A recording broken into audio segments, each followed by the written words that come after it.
नमस्कार.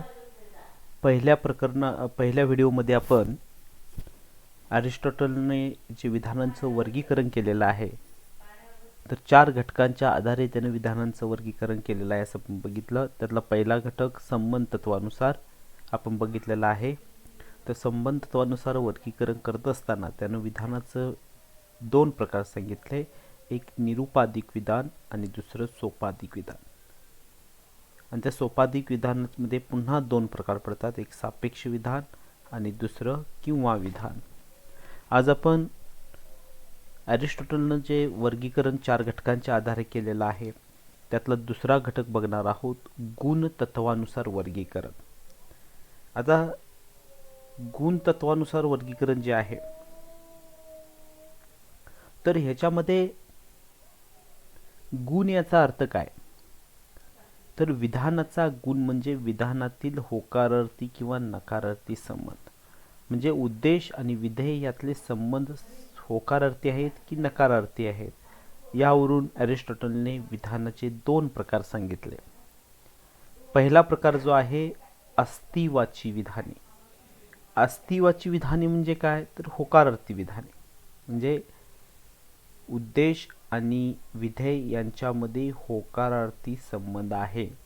उद्देशाच्या ठिकाणी विधेयाचं अस्तित्व आहे असं जिथं असतं त्याला अस्तिवाची विधान असं म्हणतात. म्हणजे ज्या विधानात विधेयाचे उद्देशाच्या ठिकाणी अस्तित्व प्रतिपादन केलेले असते अशा विधानाला अस्तिवाची विधाने असे म्हणतात. आता अस्तिवाची विधानं जी आहेत, उदाहरण घ्यायचं म्हटलं, सर्व मानव मर्त्य आहेत,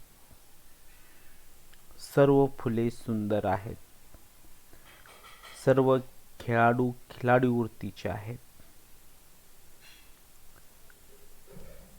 काही साधू भोंदू असतात, अशी सगळी जी उदाहरणं आहेत, तर ही सगळी अस्तिवाची विधानं आहेत. म्हणजे थोडक्यात ज्या विधानांचा शेवट आहे, आहेत, असतो, असतात असा होकारार्थी असतो, अशी सगळी विधाने जी आहेत ती अस्तिवाची म्हणून ओळखावी.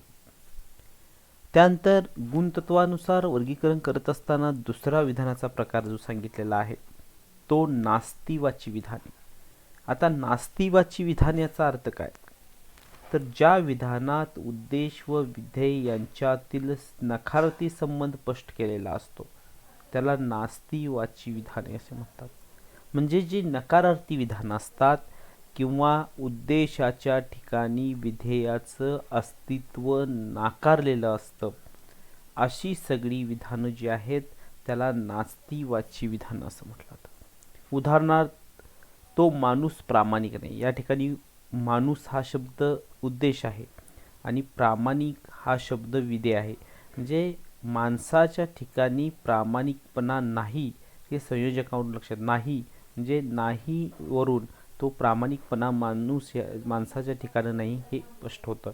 म्हणजे उद्देशाच्या ठिकाणी विधेयाचं अस्तित्व नाही अशी जिथं मानलेलं असतं, अशी सगळी विधानं नास्तिवाची विधानं म्हणून ओळखावी. एकही माणूस अमर नाही,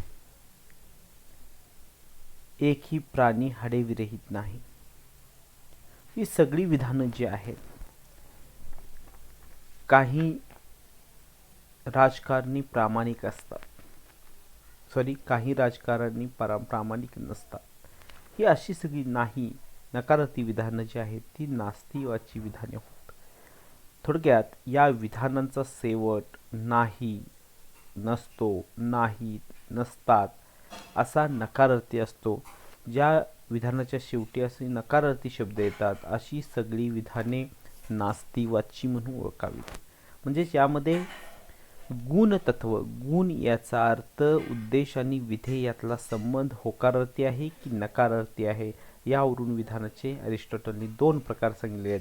हा संबंध होकारार्थी असला म्हणजे विधान होकारार्थी असेल तर ते अस्तिवाची विधान आणि विधान नकारार्थी असेल तर ते नास्तिवाची विधान म्हणून ओळखावं. त्यानंतर तिसरा घटक जो आहे परिमाण तत्वानुसार वर्गीकरण.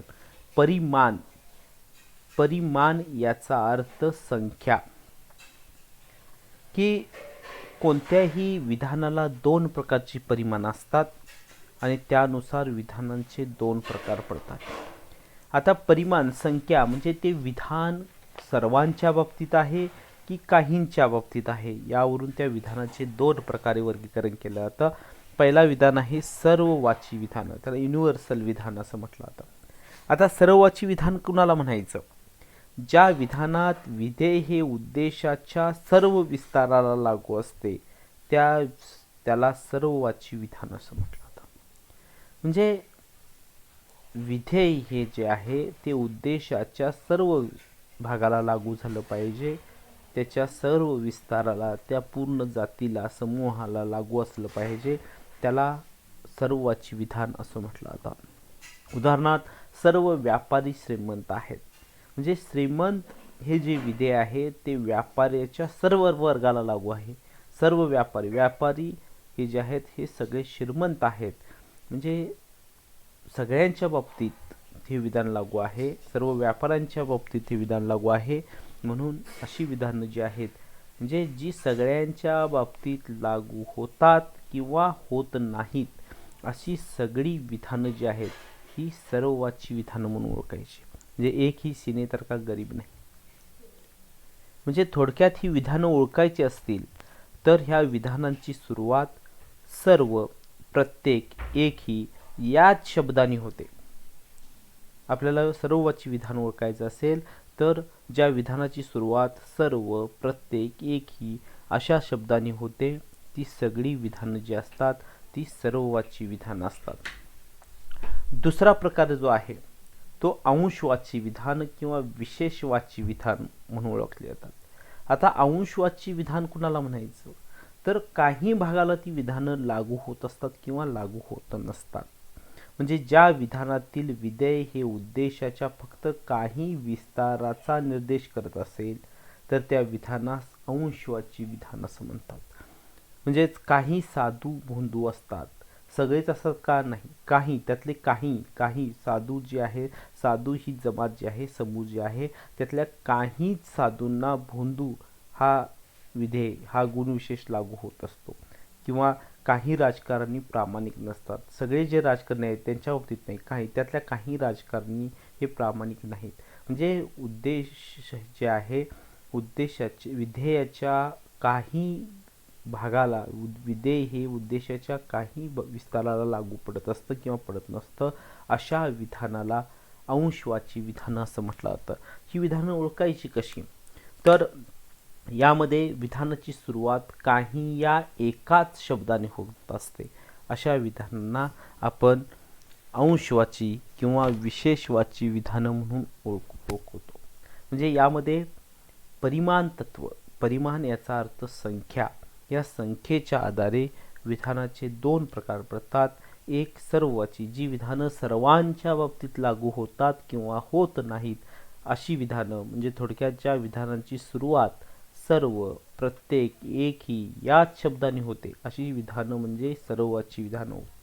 आणि ज्या विधानाची सुरुवात काही या शब्दानं होते, ह्या एकाच शब्दानं होते सुरुवात, अशी सगळी विधानं ही विशेषवाची किंवा अंशवाची म्हणून ओळखावीत. तर ॲरिस्टॉटलनं विधानांचा चौथा घटक जो सांगितलेला आहे, रीती तत्वानुसार वर्गीकरण, तर हे आपल्याला अभ्यासक्रमामध्ये तिचा समावेश तितकासा नाही आहे. तर आपण ह्यामध्ये फक्त विधानांचं वर्गीकरण बघत असताना ॲरिस्टॉटलने सांगितलेले 3 घटक बघितलेले आहेत. एक संबंध तत्वानुसार वर्गीकरण, गुण तत्व आणि परिमाण तत्व. परिमाण याचा अर्थ संख्या. तर याच्या आधारे हे ॲरिस्टॉटलने केलेले विधानाचे वर्गीकरण. धन्यवाद.